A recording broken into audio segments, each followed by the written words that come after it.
Welcome to the Alabama Bass Trail Podcast, brought to you by Phoenix Boats. Now, here are your hosts, Alabama Bass Trail Program Director, Kate Donaldson. Welcome into the Alabama Bass Trail Podcast presented by Phoenix Boats. I'm Kay Donaldson, the director of the Alabama Bass Trail, and your host for this week's podcast. And honestly, guys, let's just start it off by, I hate this weather. I think the high today is 60. It is wet, it's rainy, it's windy. No, I'm not a fan. I don't like it. I am a summer girl. I like it 95, 100 degrees. I take 95 and sweaty way better than I take 40 and freezing. I just can't, I don't like it. I just hate it. I absolutely hate it. I do believe that it's going to make fishing much better at Wilson because of the rain that we're getting. I think the cold weather make the smallmouth even more active. I like that whole setup, except for the fact that I have to be out in it, and I just hate it. I get cold so easily. Typically have a heater at my feet every day. I just hate cold weather. Absolutely hate it. So enough about that. I absolutely hate it. We're going to have Luke Duncan on in just a little bit. We're going to talk about the Alabama Bass Trail 100. Probably have just a little bit of hangover from the Alabama Bass Trail Championship because Luke and I have not gotten to talk about it publicly. And so we'll have a little bit of time and we'll spend that on that. Talk about the ABT 100. Also going to have Mr. Thomas Shelton from Alfa Insurance. You see him on the water as Alfa Man. We're going to talk about boat insurance and what you need to know, if especially in team tournaments, what you need to do to make sure that you and your partner can operate your boat safely and make sure that you're insured as the Alabama Bass Trail moves to that $300,000 liability requirement in 2026. So we'll have Thomas on in the last segment of the Alabama Bass Trail podcast. So make sure that you stay tuned for that. Make sure that you have your coverage in order. With everything going on in the fishing industry and, or just when you're out recreationally boating, it's good to have that information. But before we jump into that and before I even bring Luke in, I do want to take a minute to recognize and remember a giant in the bass fishing industry in the state of Alabama and really across the country. His name was known. Our special friend, Alabama Bass Trail angler, Mr. Terry Tucker. I received a call last night, early in the evening, late day on Sunday, and I missed the call. And when I went to pick my phone up later, I saw who it was from, and instinctively I knew that this had to have something to do with Terry. Unfortunately, Terry passed away late Sunday evening, surrounded by his family. As most of you know, in April of 2024, we brought you the news that Terry had been diagnosed with a brain tumor shortly after the Logan Martin tournament. I remember talking to him, and he said that Tuesday that he woke up and he just had almost no movement in his right side, and through a lot of tests, went through a lot of chemotherapy, a lot of radiation, and just could never get rid of the C word. And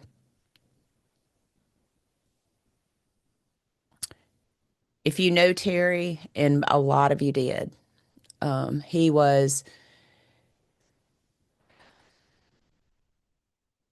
a small in stature man, but a giant in character. Won at all levels of the sport. Was a very successful angler, especially on the Alabama Bass Trail. Had not fished with us too many years, 3 or 4 years maybe, as he was doing some other things and it just didn't fit his schedule. But when you talk to people, and the number of people that I have reached out to me that would ask had I talked to him, not just locals either. He certainly was a giant name in the industry, and he was so well respected. When you look at our post, it's been up less than 12 hours, and there's over 550 responses or reactions, and over 100, comments and shares. And I say a lot of times you can see how people feel about certain things on social media just because of their interactions. And you certainly see that with the post that we made about Terry. And as I was going through the number of photographs that we have on our gallery of Terry, the one that stood out to me and the one that I knew that I was going to go to first off was the win at Weiss Lake in the championship in 2023.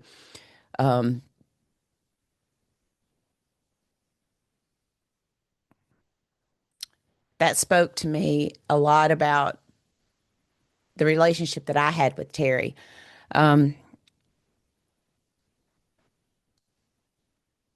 He always gave thanks to God, and he always recognized his faith. And when I read the comments from his children and thanking them for the things that he taught them and the things that he taught his grandkids and the person that he was, that wasn't a show for Terry. That's who he was.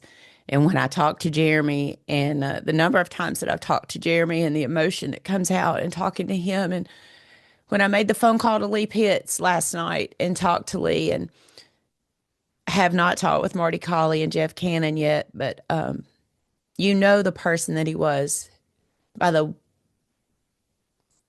words that are used to describe him and the immense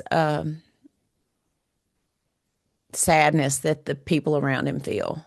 And we are one of those. I sent a text message out to our team and informed them about it. And again, just nothing but kind words. And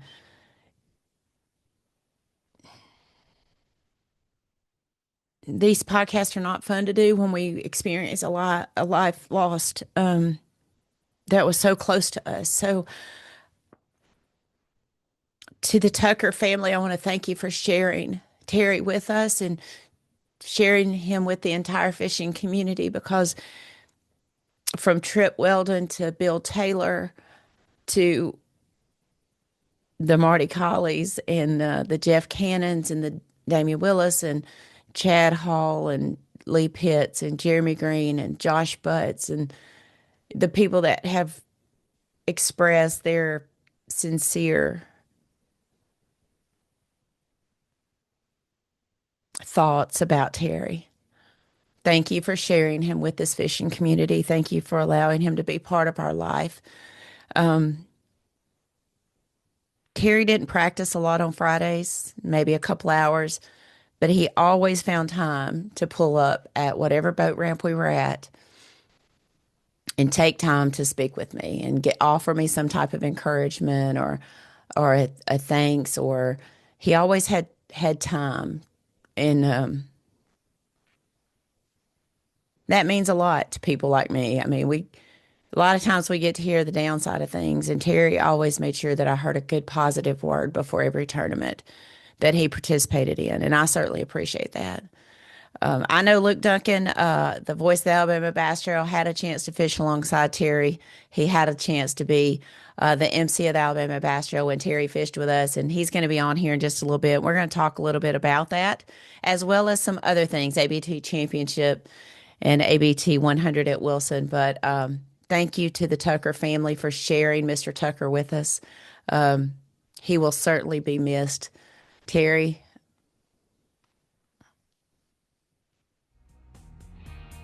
go rest high, my friend. Go rest high. Y'all stay tuned. We'll be back on the Alabama Bass Trail Podcast presented by Phoenix Boats in just a minute. Big banks only care about one thing: ROI. So when it comes to your small business, you can expect a big no. At AmFirst, we don't just invest in your business. We invest in you and your goals. With great rates on loans, lines of credit to help you grow, and business checking accounts. Because at AmFirst, business is personal. Welcome back to the Alabama Bass Trail Podcast, and I have to introduce him this way. I'm sorry, Luke, I didn't allude to this when I got you online, but the voice of the Alabama Bass Trail, the on-the-water analyst, and the wearer of the ugliest shirt that Academy Sports and Outdoors could possibly sell. Hey, obviously I'm a big Academy. Look, Magellan right here. Went and got me a new hoodie. I am an Academy Magellan fan, and that is the most beautiful shirt, Miss K, that they have in all the colors. The beautiful Tennessee orange. And you know, Yeah. I have to say, because we haven't talked, we've texted a little bit because I won't even tell the people the text messages, the attacks that I get being a Tennessee fan working for this Alabama-based organization with all my dear friends. But I set myself up for failure, you know. But that's what I love about college sports, though. It really, like, I can take it. Y'all know I can dish it out. I can take it. I have a ball, and I didn't have a lot of confidence going into that game, anyways. But I definitely had me some fun at Decatur wearing my orange shirt in You Bama country. did. You did. I love the comments. John Norris talked about the Yeah, ugly, I don't think that was in my color wheel, and I don't really think it was in yours, but it's okay. It's okay. We had a little bit of matched fun this there. hat well. It did. It matched the hat very well. You look like you were going hunting, Yep. honestly. But we did have some little fun with some Dixieland Delight. You reminded us that is about Tennessee, but of It is. course, that is the third between third and fourth quarter at Alabama. So, hey, Yep. Alabama had a good game. Tennessee was not on their game against Alabama. It's hard. It's hard to win in Tuscaloosa, just as it's hard It for is. us to go to Neyland Stadium and win. But they rebounded this week. I think had a good week this week. Alabama did not fare as well. They did not play as good in Columbia, South Carolina, but come back with a win. I think disappointed some students that had made their way down to the Oh field yeah, they wanting were to see. ready. Oh, they were so disappointed. So You disappointed. You can bottle those tears and sell them. I'm good with that kind of stuff because I've been on the receiving end of it so many times being a Tennessee football fan. But yeah, that the Bama South Carolina game was definitely a trap game. I felt like the Kentucky Tennessee game was, especially as Kentucky held Texas took them to overtime, and Texas had to win by a field goal there last week. So I was kind of nervous, but our defense looks like Swiss cheese, a lot of holes. Our guys don't know how to tackle apparently, and it's easy for this 42-year-old fat guy to say that on a Monday morning, but our offense looked amazing as it has all year. Yeah. Other Well, than that one pass, Joey Aguilar down there on the goal line at Alabama. Anyway, yeah, that still doesn't make was the sense to me. dagger. I know that you and I don't have a very good opinion of Pavia at Vanderbilt. Did you happen to hear what he said when he was asked about, do you think you should win the Yeah, Heisman? yeah, I saw that clip. Yeah. Yeah. I mean, it's not a surprise at this point he's going to say. And listen, man, he's a dog.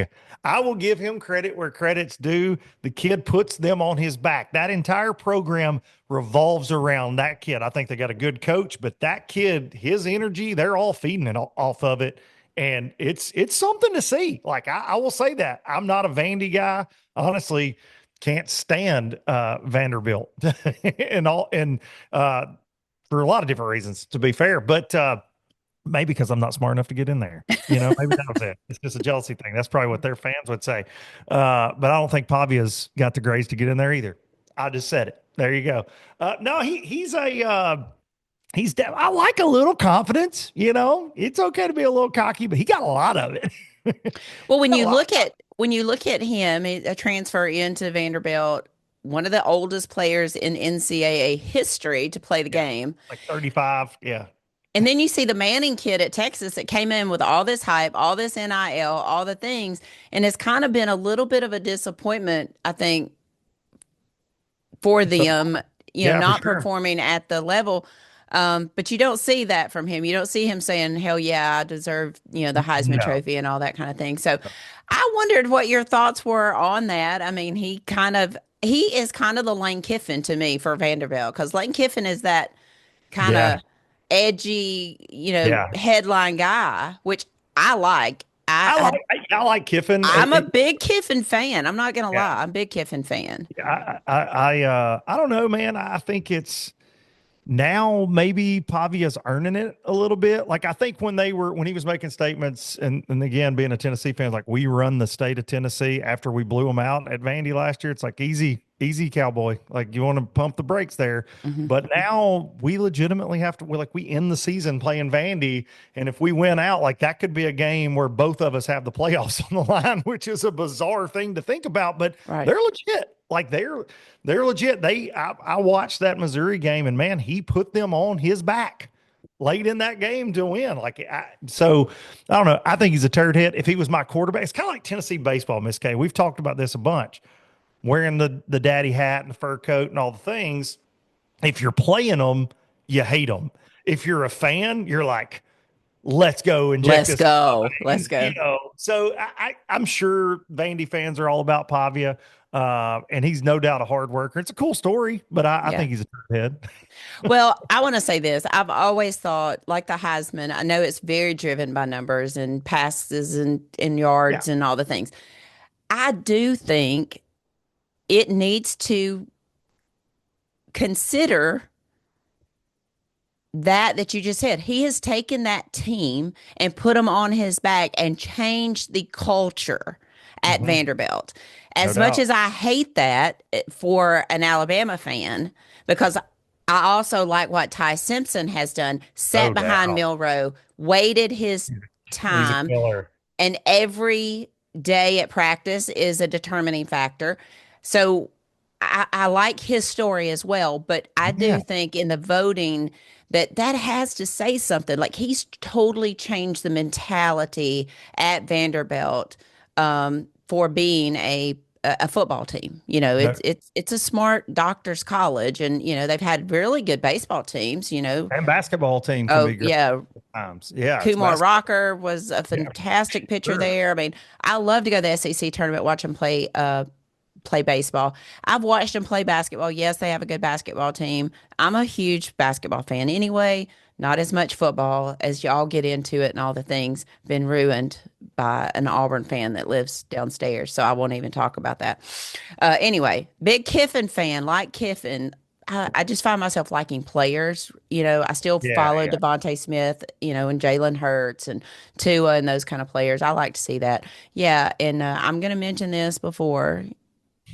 Daddy Vitello has jumped ship and gone to the Giants. So, I Now mean, you're a Giants fan. suddenly I'm a Giants fan. I Now all of a should sudden you have. have San Francisco gear all over your house, God, just I like can't, mine. dude. I have San Francisco Giants gear in my closet right now that I got when I went to San Francisco a couple years ago for a conference. I should have had that on.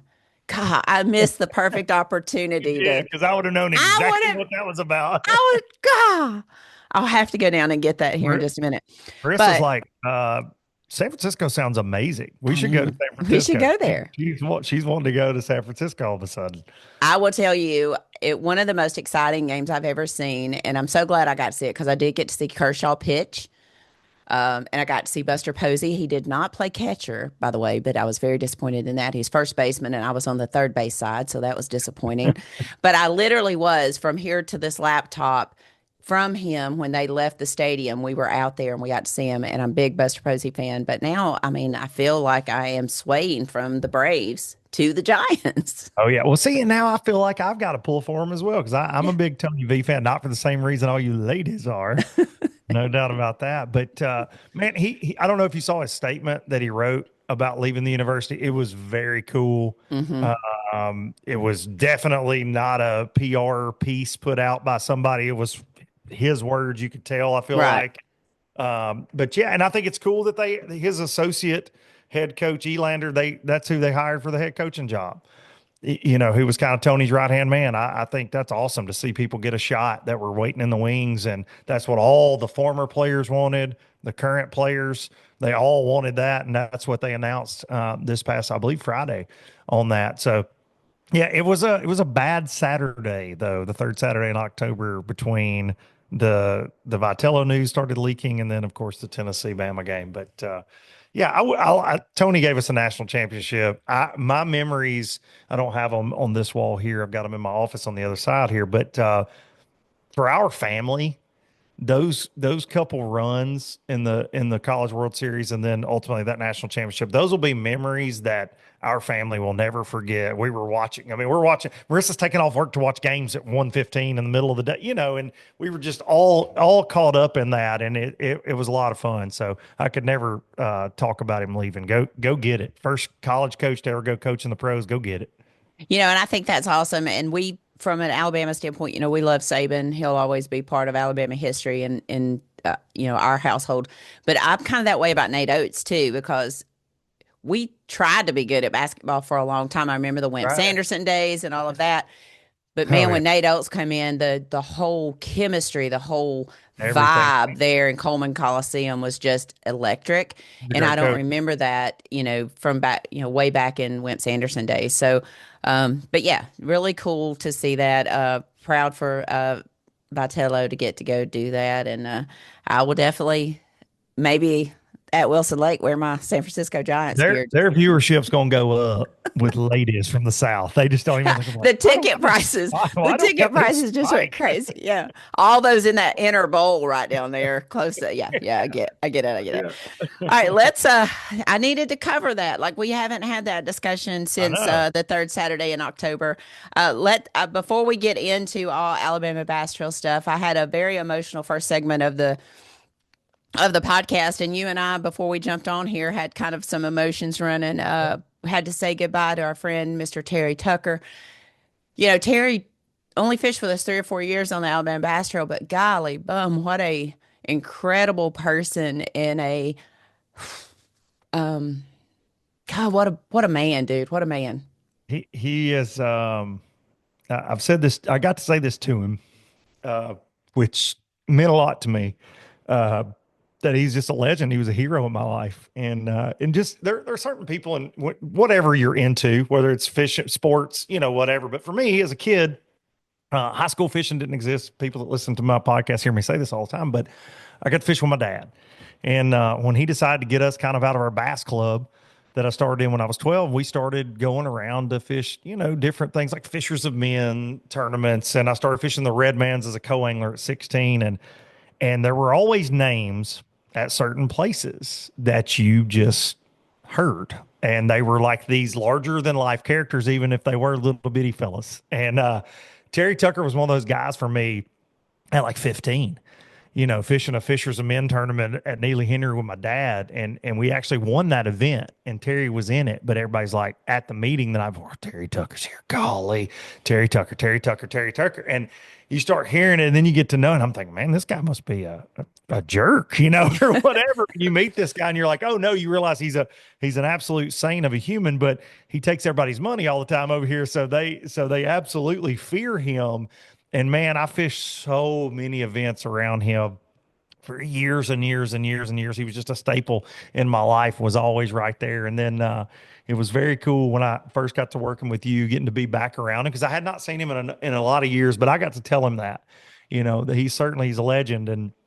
And man, the news that he's no longer here. Just, I told you last night, I had a quiet house, kids running around all over the place. Marissa's out of town for work. And we definitely had a moment here last night for Mr. Terry, but God bless him, man. Definitely a legend. And always, I think the coolest thing for me with Terry and getting to cover him in ABT, I remember covering him at Pickwick a couple years ago in the summer, and he just always did it his way. Like he knew his fishing style, he knew his strengths, and like it didn't matter where you were at. That's what he was going to be doing. Mm-hmm. He was going to be flipping a jig at something. He was going to be up a river most of the time, fishing in the dirt, man. And he was just an amazing man, an amazing angler, and will definitely be missed. That's for sure. Larger than life. I told on the first part of the podcast, I talked about that he didn't practice a lot on Friday. He'd go out, look around a little bit, and then he would come in. But it did not matter if I was up on the hill at Weiss or if I was right there at the ramp at Neely. He always found time to come and talk to me and give me some words of encouragement. I remember, not as typical Alabama Bass Trail, some weather, some crazy stuff was going to happen. And I remember saying, you got to make a call and you got to stand with it. And he said, whatever you do, I'll support you. And those words sometimes, dude, like, those words mean a lot. There are times, and Yeah. I said this on my page, and I mentioned this to you when you and I got on here. Man, these last 2 weeks have been trying, and they've been, Yeah. I doubt myself a lot. I doubt myself a whole lot. But God, dog, these last 2 weeks have been tough, and times that I've just wanted to throw my hands up and say, bring somebody else on, dude. Like, I can't do this anymore. Let's I let gotta, Darian run it. let's let Darian Let's run put it. Darian in charge. I got a, s- I got a sweet message from my son this morning, Jake, and he said, "I'm sorry about Mr. Tucker, Mom, but God will never give you more than you can't handle. Nobody else can do your job like you. I love you, Mom." Well, I would agree with that, Miss Kay.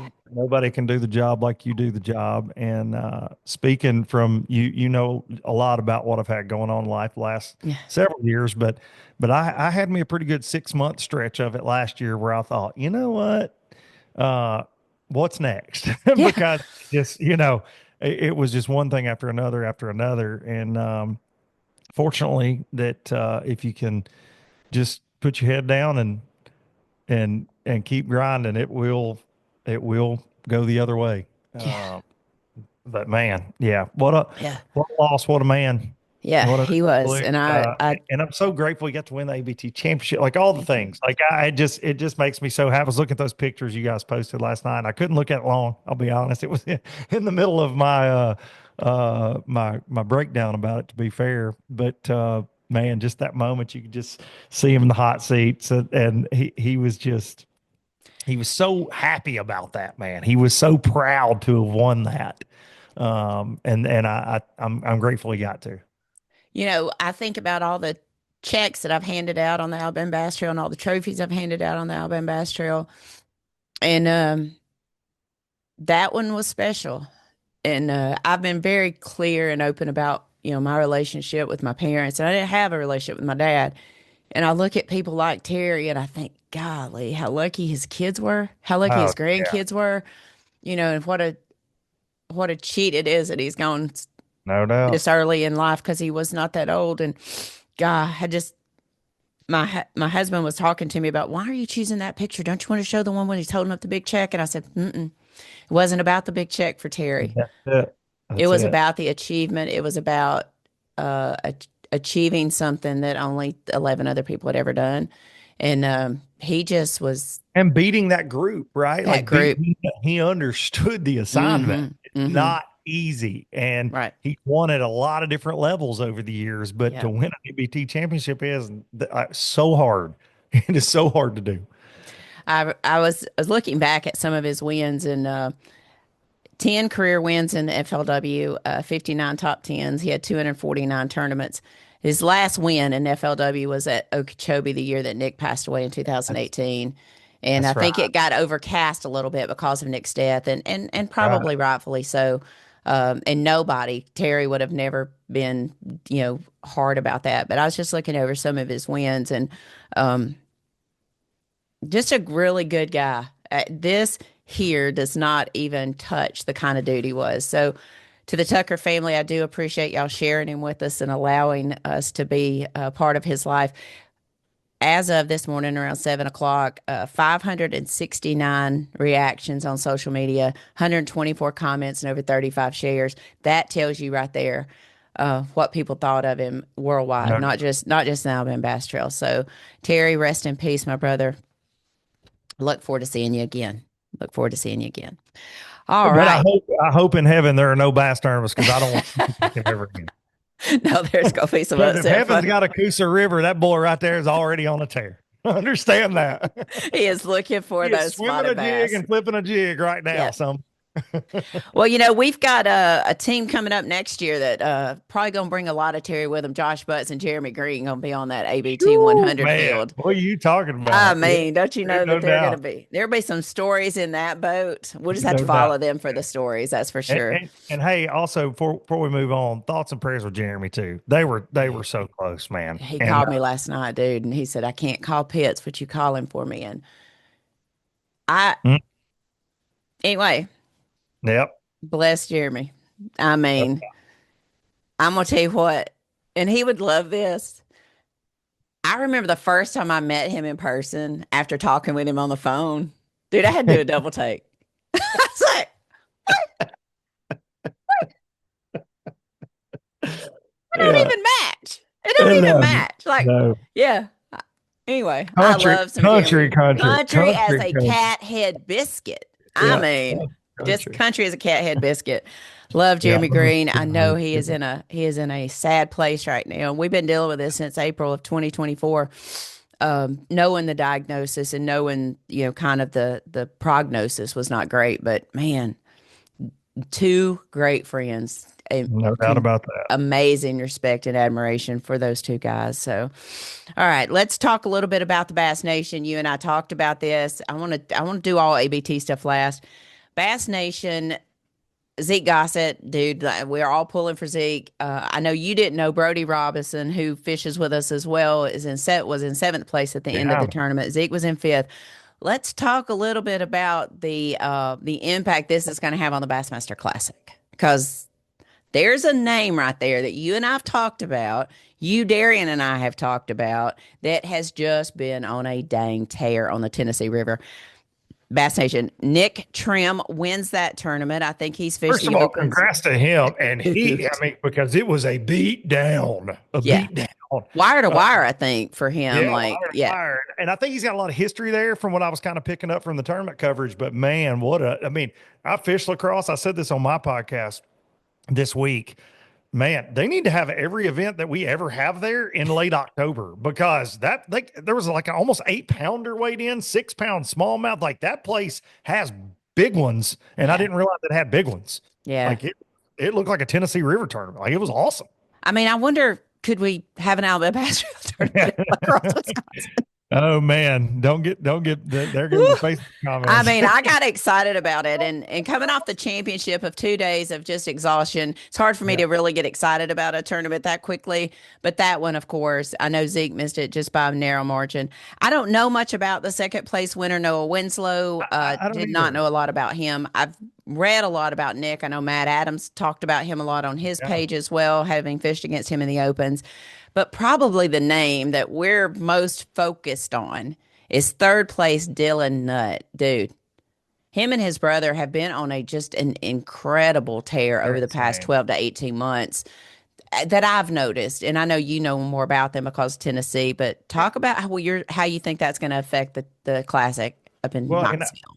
I think that it and again, I was fired up enough about this that I talked about it on the podcast I recorded yesterday for LBL. And I said, if you're into that Bassmaster fantasy fishing thing and all that, trust me, he's going to be a steal for you in that.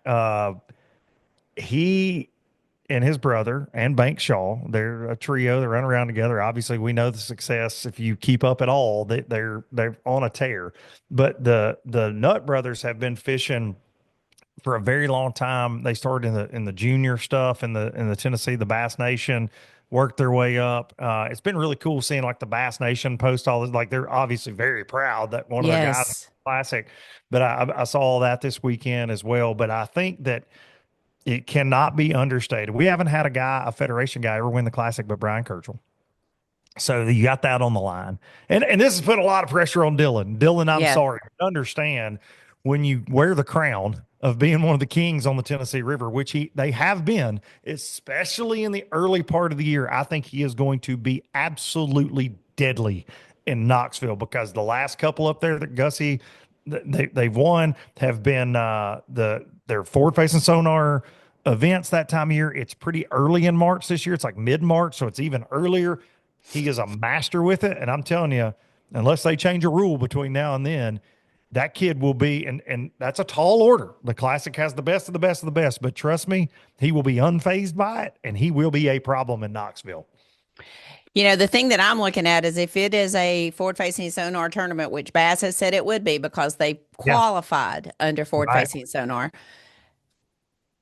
I mean, what do you have to do as a 40 and older guy to even think about that tournament? I mean, how do you not get spun out? You've got Tucker Smith, you've got Trey McKinney, you've got Logan Parks, you've got Dylan Nutt, you've got all of these guys, Easton Fothergills and all that.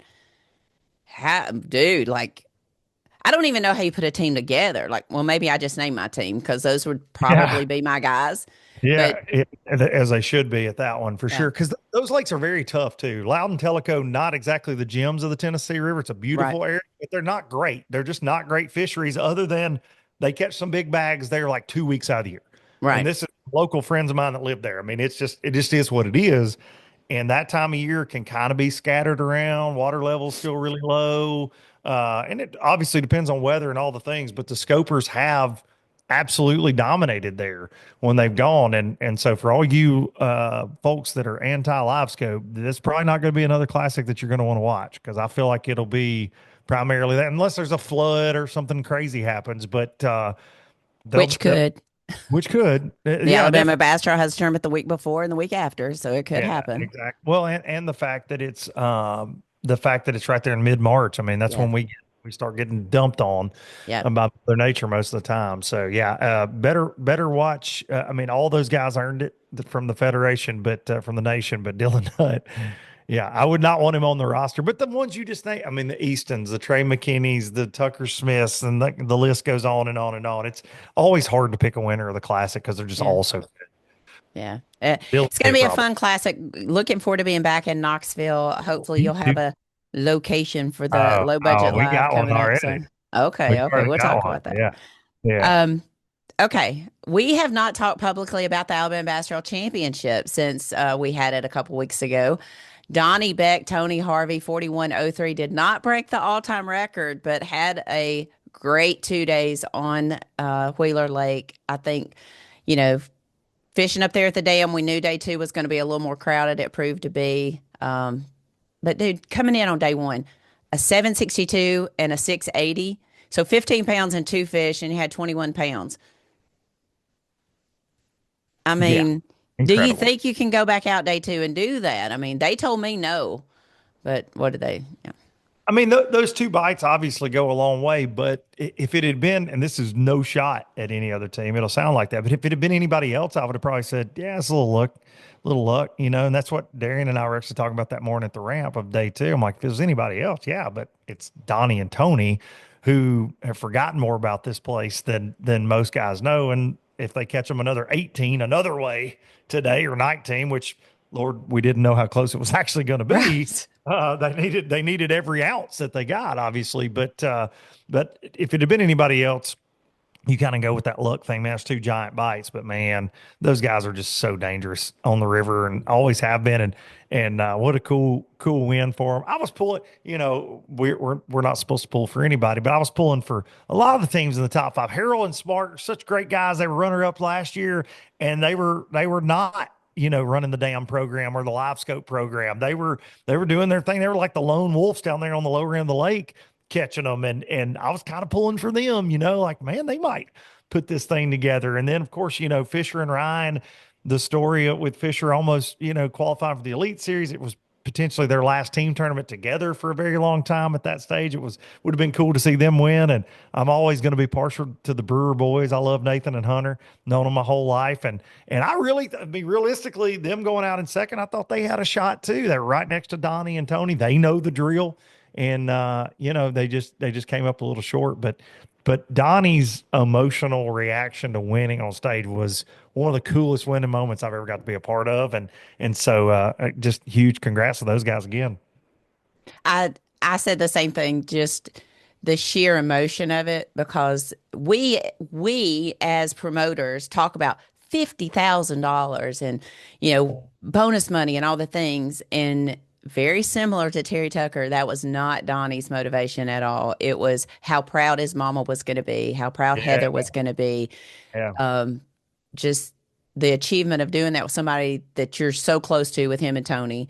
Um, so as promoters, that's what we kind of concentrate on, but that wasn't at all his idea. And he talked about the fact that it was a little more crowded up the front, and actually the guy that was there was sitting right where they caught the fish the day before. Yeah. But to me, that just shows that, okay, the guy was there, but he obviously was not throwing exactly what he needed to do, or to twitch it the way it was, all the It things, wasn't because Donnie and Tony. it wasn't Donnie and Tony. It wasn't the bait Right. they were throwing. It was whatever. I was glad that it did play out the way it did, as far as them being able to win, even though that there were people kind of really close to them and all that. And Yeah. and having to watch Wesley McKellar and Adam Currington pulling a 7-pounder, and Oh, and then losing one at the boat. And he said Nathan told him that was probably a $50,000 fish that he just lost. of course, Nathan did. Of course, Nathan did. He probably had that dang measuring tape there too to scare the Listen, heck out of him. got me on But stage with it. Got me I on stage know with the he snake. got me twice. Once at the bump sink, and then once after the tournament. I think that's one reason why he didn't win. Is because he's so damn aggravating that God wasn't going to let him win. He is as aggravating of a human, and he loves it. He And loves it. and he does He it can in take such it and dish it out. he can take it and he can dish it out. I will say No that. But doubt. no, I did want to hear your thoughts as far as Donnie and Tony and moving into, and like you said, this is a perfect setup for the ABT 100 on Wilson Yeah. Lake.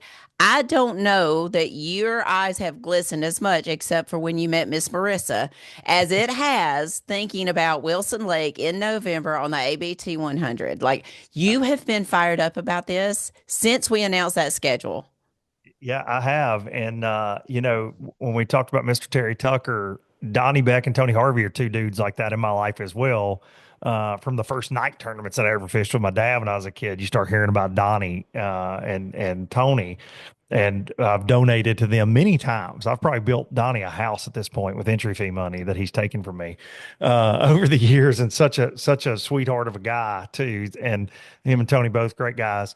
But yeah, what makes those guys special is it's easy to say, oh, it'll be one at the dam. Well, yeah, that's easy to say.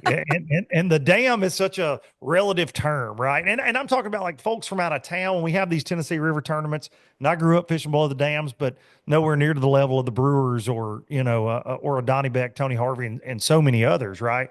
But it's easy to say, I'm just going to go up there to the concrete and drift around, and you'll always have a crowd of boats. And what amazes me about guys that are very consistent, and we're going to talk about a lot of guys that are very consistent here in a minute, that are in this Wilson Lake event, is they can block out the noise. You're going to see fish get caught. You're going to have people, you're going to have a dude in a catfish boat run over your line. You're going to have a boat nearly drift into you. You're going to have somebody on the spot you want to get on for a little bit. And they just sit back like a lion, just waiting and knowing if I get to cast my little cricket over there at the right angle, I'm going to catch what they ain't caught. And it's what makes them deadly, because they know at some point they're going to throw a haymaker, and they all eggs in that basket. And when it's going on and you can win up there, and there are times of year that you can't compete with other parts of the lake on all these bodies of water, right? Different things going on. But when it's happening, and it does happen there more than it doesn't, the confidence they have is so dangerous, and it cannot be understated, because again, everybody knows, well, it's going to get one at the dam. Well, yeah. Is it? Because you can just as easily go up there and not get a bite or catch a bunch of or be very frustrated. So I think that's what makes Donnie and Tony so special, is they're committed to it. And it's the same with the Brewers and so many other folks that enjoy fishing that way. It can spin you out very fast. You can know that you're on a 30-pound day and one little wrinkle and you're running down lake. I got to go get a limit. They don't do that.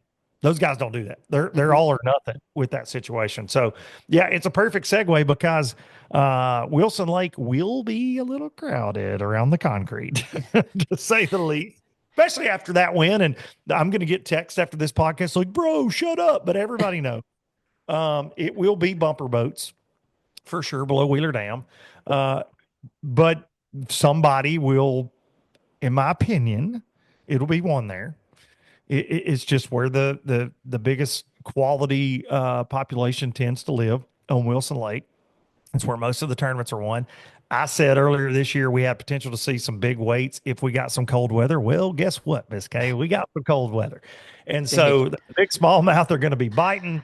It's going to be a very fun it's going to be a fun one. And you said the glisten in my eye. So again, I said this last week, Wheeler to me, I cut my teeth getting to fish with my dad on two lakes. Wilson Lake was the first lake my dad ever took me bass fishing on.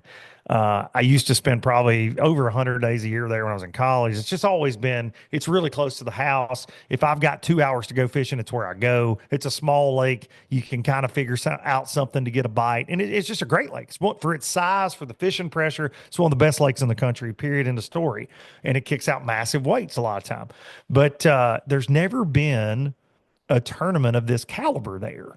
And to me, to see some of the guys we're going to get to see competing against each other for this kind of payday on Wilson, when you told me that this was a reality, man, I have been so excited about this. My kids are excited about it. It's funny, Hudson and Ryder, we were talking about it yesterday because they had forgotten and a little bit that it was coming up. And I was talking to my youngest Ryder, and I'm like, hey man, you should go with me and riding the boat, because he's always joking like these high school tournaments. He's like, wish that was on Wilson.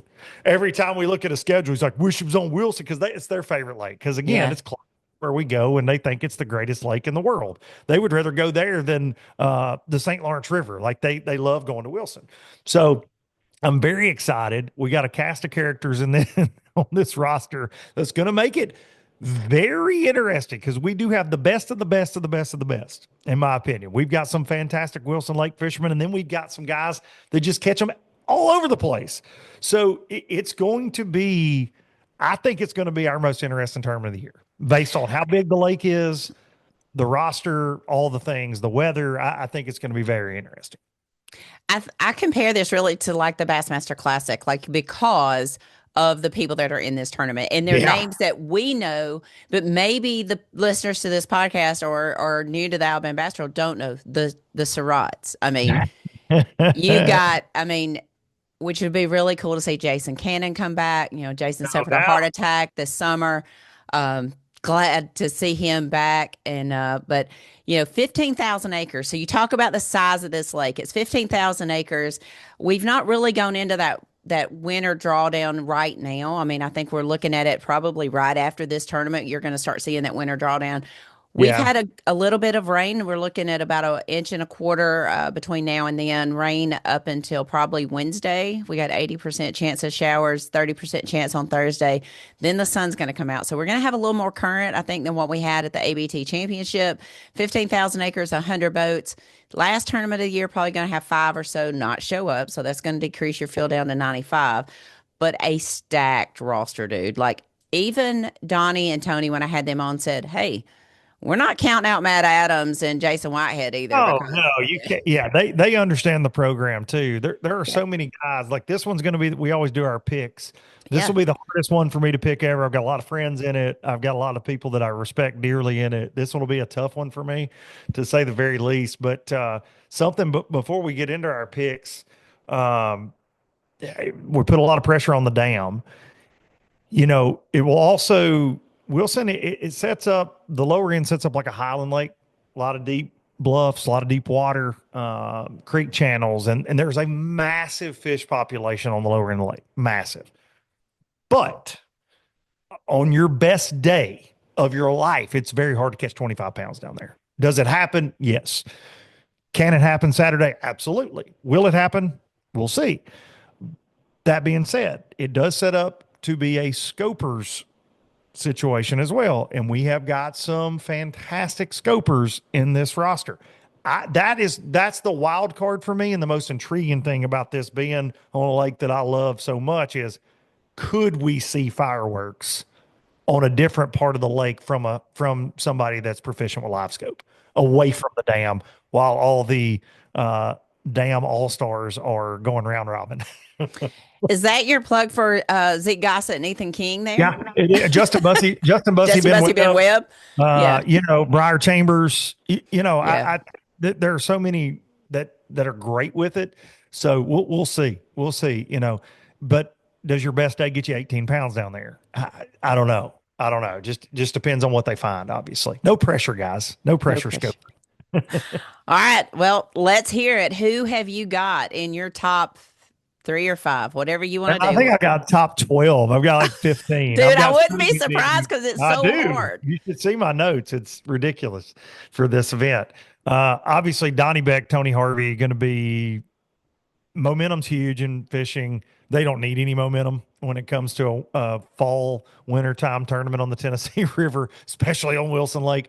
But coming off that win a couple weeks ago, they were very excited that this was coming up as well. Can they snag another 25 grand from the ABT? We'll see. Somebody that will have a lot to say about it, in my opinion, Trent Surratt, Johnny Surratt. For those of you that don't know those two, father-son team. Trent's won 6 BFLs now. Quietly, Trent don't have a lot to say ever. Does not have a lot to say, dude. Lets his rod and reel do the talking. He's from my hometown here in Lawrenceburg, Tennessee. He comes from a long line of dam experts. Okay, his cousins Jeff and David Surratt. David won an ABT there on Pickwick with Nathan Brewer as a fill-in. That family, before they started tournament fishing, they live bait fish below the dams. For years, I would joke with them. I went to high school with David in particular. We were really close, and I would joke that, do you guys know anything about there's more water on these lakes other than right here below these dams, right? Because that's just where they went. That's where they went. And so they know it very well. So Trent and Johnny will absolutely be a handful this weekend. I feel like David Pear, Jimmy Mason. Jimmy has as much time below that dam and on that lake as anybody as well. And I keep picking Jimmy because dadgummit, Jimmy, I'm going to keep putting pressure on you until you lift the truck. And they've had a lot of success in the 100s in particular. Yes. So David and Jimmy, Jimmy did not have the finish he wanted to at the ABT championship with Brent Crow there. I talked to him on the way home. He's very frustrated about their event. So I look for a rebound. Jason Smith, Jason Niedercress, old Smoot. Say that again. Niedercress. It's a tough one. Niedercress. It's a tough one. Niedercress. God. Just call him Nieder. That's what I'm going to call him. Yeah. Jason Niedercress and Jason Smith. Jason Smith and Nathan Brewer fished a ton together. Jason Smith is excellent on his own, and they've not had the 2 events they wanted to in the 100s, but I'll assure you they paid their entry fee money so they can be in this one. They will have a shot. A team that has also not, I don't even know that they've crossed the weigh-in stage with us yet this year. Nathan Martin, Justin Lynch. Nathan Martin, really stout on Wilson and Pickwick, but Wilson in particular. And this time frame, Nathan has a lot of wins, and he does not attack without giving up too much of what he does.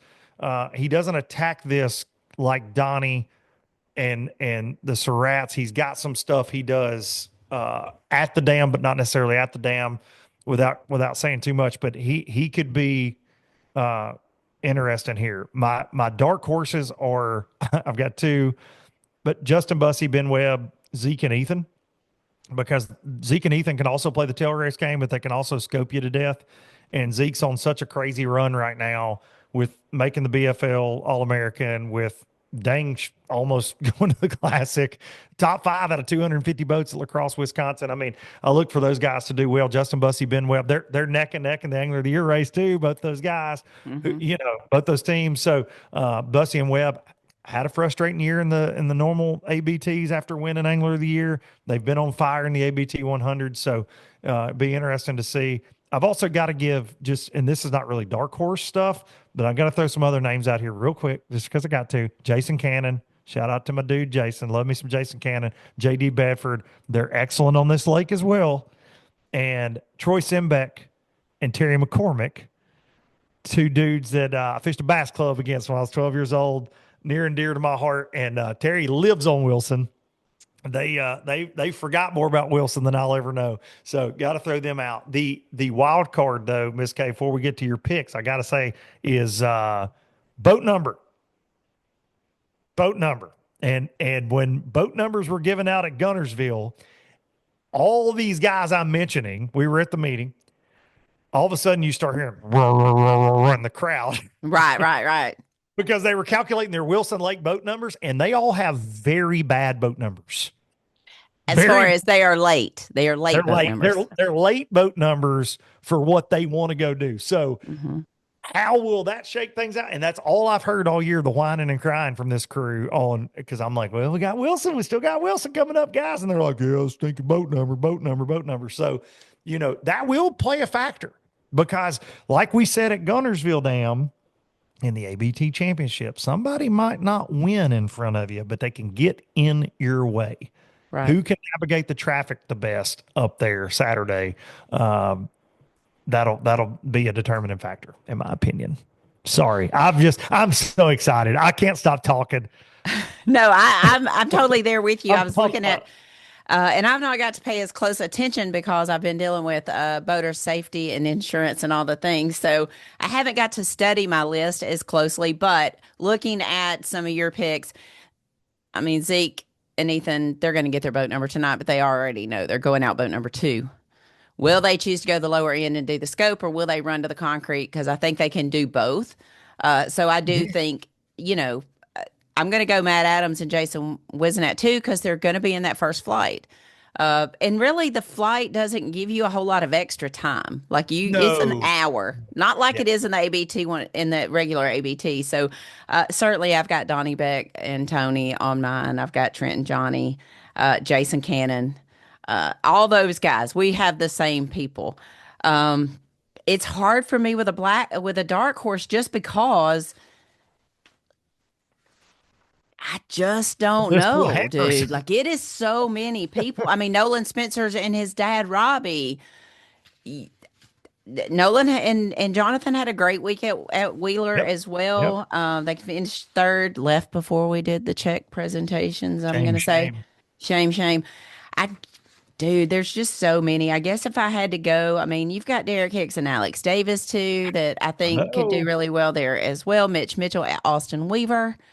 golly, I forgot they're even on the list. I'm so sorry, guys. Talk about another one that That's lives what on I'm with. saying. Like It's gonna be how? nut.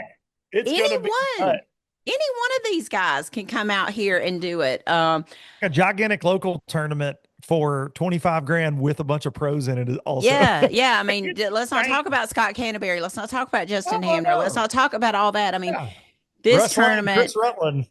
exactly. I just Russ think, I fishing mean, out of his mind right now. he is. And I Out of listened to his your mind. podcast with him the other day. And yeah, I mean, there's just so many here. Like Blake I Hall. can't. Blake Hall's got a Blake ton Hall, of Jeremy experience Lamb. on Yeah. Wilson. Yeah. Jed and Andrew. So Yeah. come on now. I mean, I just don't think we can say enough about this. This is not just hyping, guys. This is No. God's honest 15,000 acres with 100 of the finest anglers, finest boats that you're going to And find it's in gonna any fish tournament small. anywhere. And it's going to fish small. It's gonna fish. I have a feeling we'll have 2 of our people at one location and one of our people at another location. But you better bet I'm going to be on some cadence come Saturday morning. We're going to get those people out of there. One, because I'm going to be cold.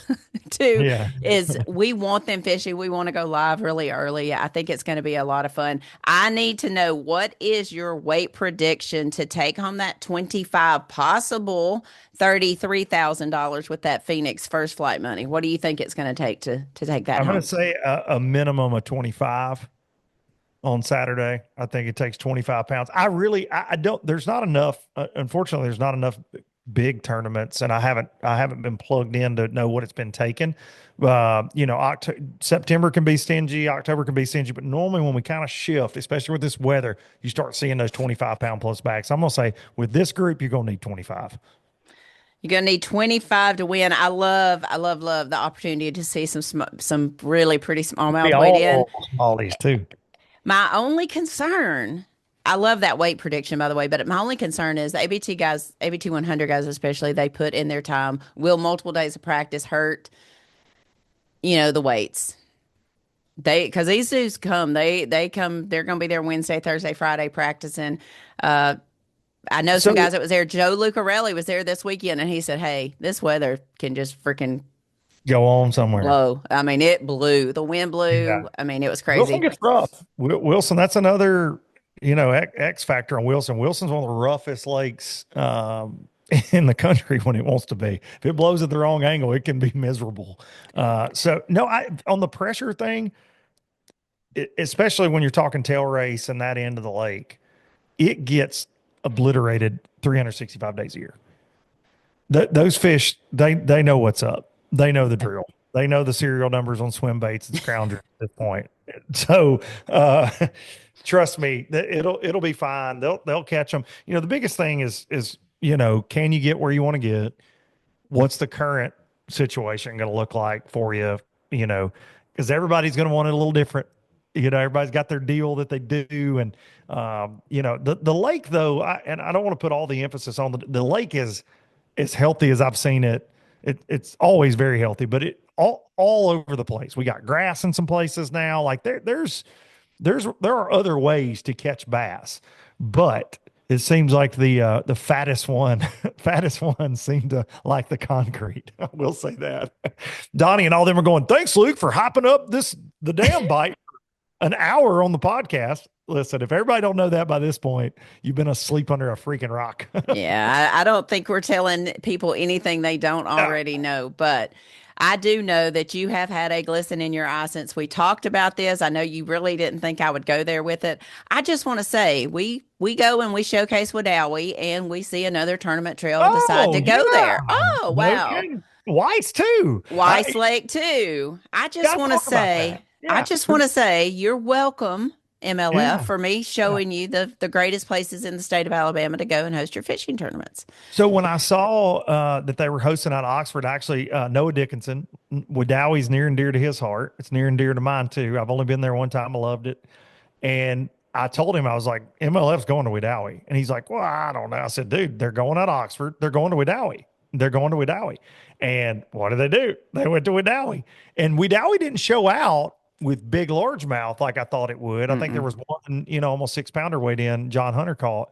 But then they went to Weiss, they've been at Weiss the last 2 days, and it's been a little grindy, a little grimy. Oh, yeah. But I would expect it to be. Yeah, and but it was fun. Now I'm not sure. I think championship rounds today. I would think they might go to Logan for the championship. Assumed with it being in Oxford, but I have not tuned in yet. I haven't tuned in yet. Not sure where they're going yet, but I like the team deal. Obviously, I think it's fun seeing those guys interact together. Like my team this week is Alton Jones Jr. and Jake Lawrence. Watching them together, I like both those guys a lot. And they're both obviously very talented anglers, but them in the boat together has been fun. To what I've got to watch.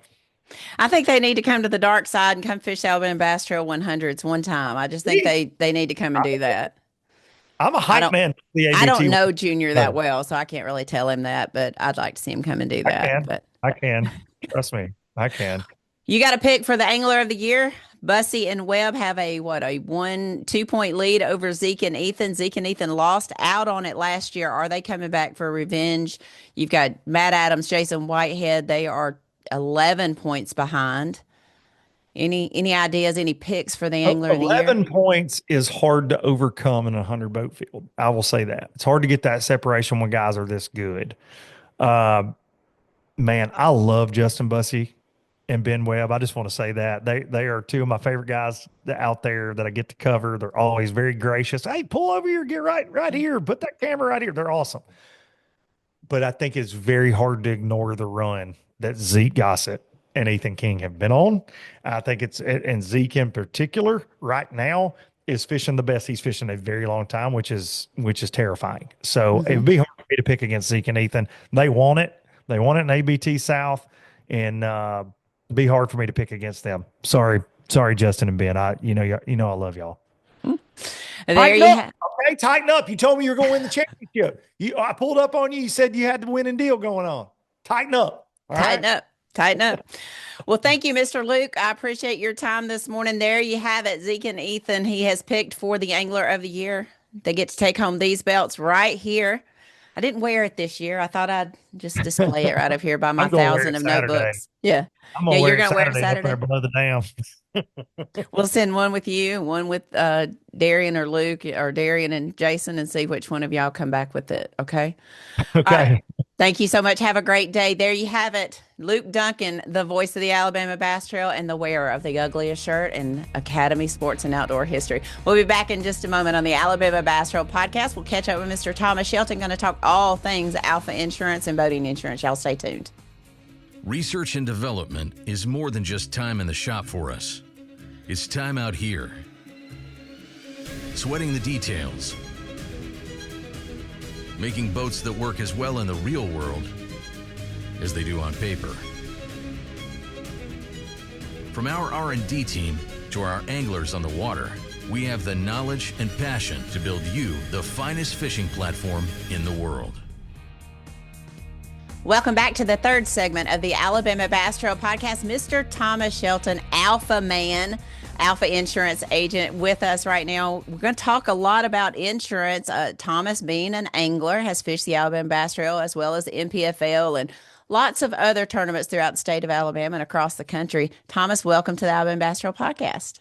Yeah, thanks for having me on. Dude, a lot going on in the fishing industry. Thomas works with the city of Oxford in bringing, I think, NPFL and some other tournaments, MLF, and lots of other events to the area down there in Oxford and at Lincoln Landing and other areas. So he's familiar with what organizers like us have to do, as well as being an angler and an avid fisherman, a husband, a dad, all the things that go into what we're going to talk about as far as insurance goes. As you know, we've been collecting information, insurance information, boater safety information for the state of Alabama for our anglers. And one of the topics that came up was the insurance, the liability insurance that we collect. So talk about that from a standpoint of going from the $100,000 that we collected in 2025, moving to the $300,000 liability policy. What does that mean for anglers? Yeah, so it means that you're protecting yourself the way you should be. Honestly, guys, like, don't let that number intimidate you. The liability portion of your insurance is the absolute cheapest part of it. I talked with somebody on the high school trail, encouraging them to go to 300,000 as well. And the price difference on an Alfa policy between 100,000 and 300,000 for the year, hold your breath, but it's $3 more for you to have 300,000 over 100,000. So with that being said, 300 is just the minimum for the ABT. I would encourage you, like, if you own a business or you're doing pretty well in life, to go ahead and talk with your agent or holler at me and just say, hey, bump me up to the most I can do. You know, $500,000 is what I have on mine. And it's an extra $5 a year. So just a better way to protect yourself if you're out there doing what you love to do and an accident occurs. You know, we're finding that out when we're looking at some of the pending lawsuits, and I won't talk too much about that, but being in the office of Aaliyah last week and talking with them and looking at, you know, what has transpired. You talk about if you're doing well in life, if you own your own business, there are ways you need to protect yourself when you are, you know, participating recreationally, whether you're just out there practicing maybe the weekend before a tournament, not necessarily in official practice, but you want to make sure that you're not only protecting your boat and your actual assets, but also your family and what they're going to have to deal with if something were to happen. Absolutely. Yeah, it's not very difficult. The biggest thing is to make sure that you have a policy that you understand. I would encourage you, I think the ABT requires it now, that if your co-angler or if your partner is going to be driving and operating your boat, you need to have them added as a driver. And that's very important for a lot of reasons. Some companies require you to list everything about what's going on with that policy. So let's say you think it's not a big deal for your partner to drive, but say he's got a bad driving record and he gets in an accident. The insurance company can look at that and say, hey, you misrepresented the policy. You did not disclose that this driver with this driving record was going to be operating your vessel, and deny the claim. So it's everything the ABT is asking and requiring is just to protect you and the anglers. So I definitely something that I agreed with when I saw y'all added that. Yeah, one of the things that, of course, this goes back to motor vehicle insurance is my son was simply backing out of a parking spot the other day and was ready to pull his truck down and drive, and somebody backed right into him. You always think it's never going to happen to you. It's never going to happen to you. But the minimum things that we can see, just loading the boat and the potential for accidents there, it can definitely happen to you. Absolutely. Yeah. And the biggest thing is, if you ever have an incident like what happens with Smith Lake, if you look at what's going on, their lawyers and everyone is trying to prove negligence. They're trying to prove that Major League Fishing didn't do a good job, that the captain didn't do a good job, that the driver didn't do a good job. So everything the ABT is doing is just crossing their T's and dotting their I's to prove that if the situation ever happens, that they can stand firm with, hey, this is all that we had put in place safety measure wise to ensure the protection for the Alabama Bass Trail and the anglers. So if people really understand kind of why you're doing it, I think they'll appreciate it. So I appreciate you bringing me on here and letting me discuss that a little further. But yeah, I'm excited about some of the changes I've seen y'all do, and I hope that everyone takes notice and follows along with it.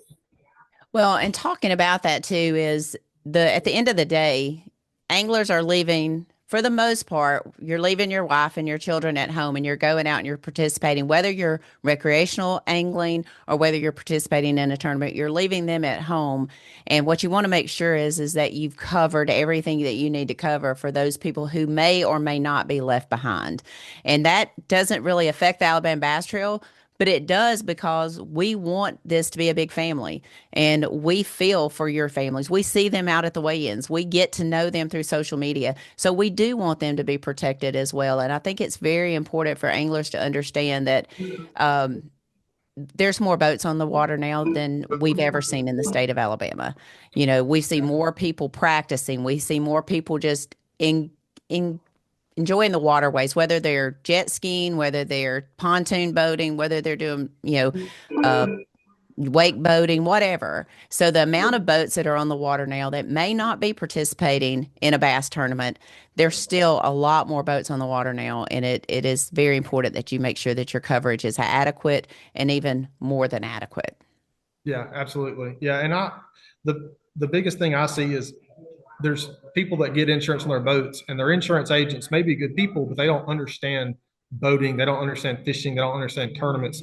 So a lot of times the guys will call me and be like, can you just look over what my agent did? It may be another Alfa customer and I'll have to go in and fix all kind of stuff, but it's just knowing what's in your policy, and hopefully the person that wrote it understands what a boat is, understands what an outboard is and understands electronics and stuff like that. But yeah, it's not complicated.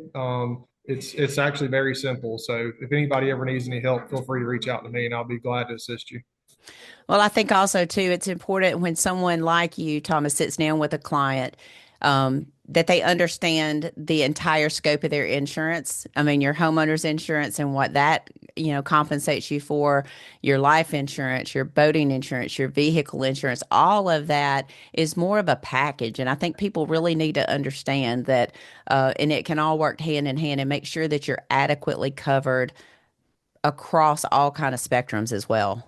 Yeah, I mean, and let's be honest, guys. Like, if you can afford to fish the Alabama Bass Trail and travel and stay at hotels, do those type of things, you're the perfect person that needs to have a good policy. Like, you can have one situation, one accident, and you've got a team of lawyers coming after you and everything you've ever worked for, and it's a heck of a lot easier to be like, I got high liability limits, I've got the right kind of coverages. Talk to my insurance company. I'm going fishing. Mm-hmm. And it's literally that simple. The better insurance you have, the more you put on the insurance company to handle situations that may pop up. But talk to any of the guys that use me. Tim Hurst, Mark McKeag, Jason Howard at the Tackle Box. Like, anybody that's ever had a claim with me, like, they'll tell you simple, smooth. I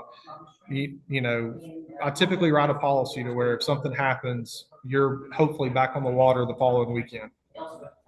That's good to know. That's good to know.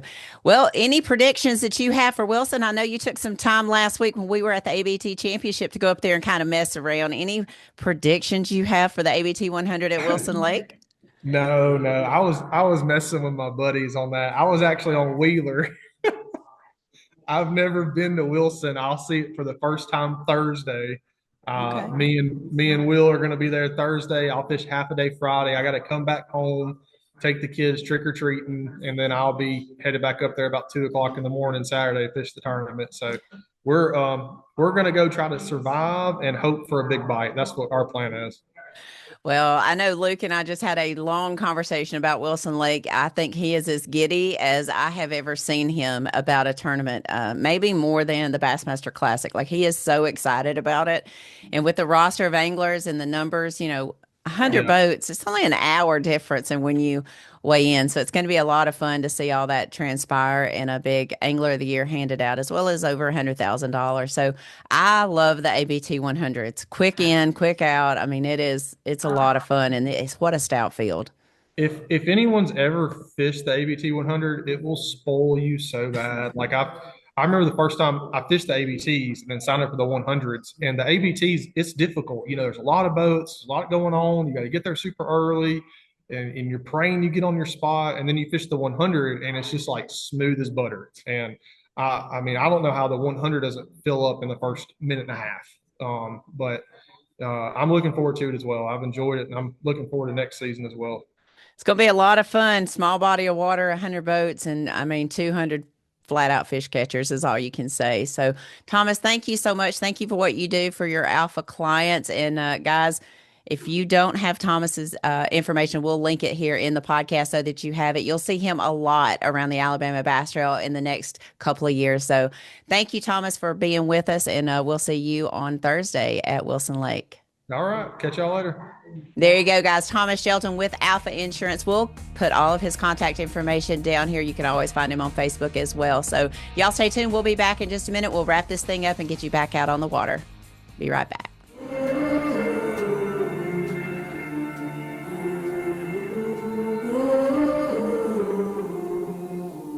Things you let me see.